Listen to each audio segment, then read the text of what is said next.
Kwenye mpira nchi inayoongoza kwa kutoa vipaji vingi kwa miaka ya nyuma huko, tulikuwa tunaamini kwamba wa Brazil wao ni kucheza mpira tu, ila Brazil imecontribute kwa kiasi kikubwa sana katika unywaji wa kahawa hasa duniani.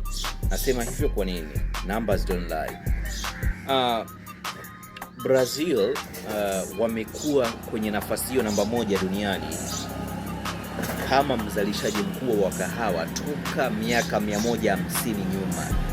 150 nyuma. Kwa hiyo 1/3 ya soko la kahawa duniani inatoka Brazil. Na asilimia kubwa ya kahawa inayotoka Brazil ni Robusta na Arabica. Na kwenye percentage ama asilimia za uzalishaji wa kahawa hasa hiyo Arabica ni 70, alafu 30 ndio inaenda kwenye Robusta. Unaweza kujiuliza kwa nini naizungumzia Brazil siweki Tanzania. Tanzania obviously kwenye Afrika unaikuta kwenye nafasi ya 4 mpaka ya 5, ikifuatiwa na Uganda, Ivory Coast, sometimes Kenya inaingia kidogo, lakini si wazalishaji wakubwa sana.